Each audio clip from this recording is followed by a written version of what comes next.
நமக்குள்ள இருக்கக்கூடிய அந்த உயிரை வச்சு தான் நாம இறைவனை அடைய முடியும். அந்த உயிரான அந்த வாசிய வச்சு தான் நாம இறைவனை அடைய முடியும். இதுதான் உண்மையான விஷயம். இத நெறைய பேர் தெரிஞ்சுக்கோங்க. ஏன்னா, வாசியோக பயிற்சி மூலியமா தான் நீங்க இறைவன அடைய முடியும். வாசியோக பயிற்சி செய்யாம கண்டிப்பா நீங்க இறைவன அடையவே முடியாது. உங்க வாசிய சிரசுக்குள்ள ஒடுங்காம நீங்க இறைவன அடையவே முடியாது. இறைவனை நான் அடைஞ்சுட்டேன். இறைவன்கிட்ட நான் போய் இப்ப இறைவன் எனக்கு கண்ணுக்கு தெரிஞ்சுட்டாரு. நான் இறைவனோட நான் ஐக்கியமாயிட்டேன். அப்படி இப்படின்னு சொல்றது எல்லாமே ஒரு விதமான மாயை. அது உண்மை கிடையாது. இதுதான் உண்மையான விஷயம். நல்லா தெரிஞ்சுக்கோங்க. உண்மை அப்படின்னா, நான் இப்படி கை ஆட்டுறேன்னா, எனக்கு உயிர் இருக்குன்னு அர்த்தம்.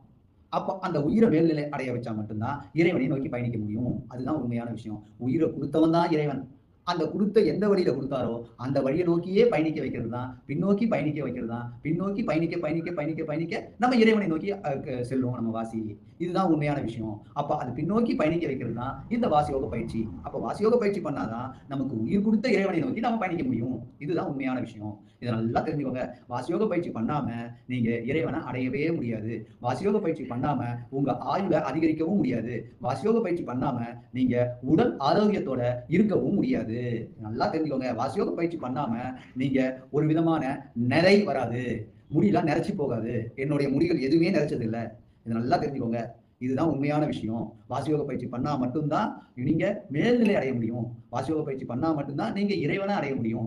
இதுதான் உண்மையான விஷயம். வாசியோக பயிற்சி பண்ணி சிரசுக்குள்ள ஒடுங்குனா மட்டும் தான் நீங்க மறுபிறப்ப தள்ளி போட முடியும். மறுபிறப்பு தள்ளி போடும்போது இந்த பிறப்பிலேயே நீங்க நெறைய காரியங்கள் செய்யறதுக்கு உங்க உடலும், உங்க உயிரும் ஆரோக்கியமா செயல்படும். இதுதான் உண்மையான விஷயம். இதுதான் இறைவனுடைய மிகப்பெரிய தத்துவம். நல்லா தெரிஞ்சுக்கோங்க. இறைவனை அடையணும்னா உங்க வாசி பின்னோக்கி நகரப்படணும். எங்கிருந்து வந்ததோ அதை நோக்கி அது பின்னோக்கி நகரணும். பின்னோக்கி நடந்தாதான் இறைவனை நோக்கி அது பயணிக்கும். இதுதான் உண்மையான விஷயம். அப்படி பயணிக்க வைக்கணும்னா நீங்க கண்டிப்பா வாசியோக பயிற்சியை செய்யணும்.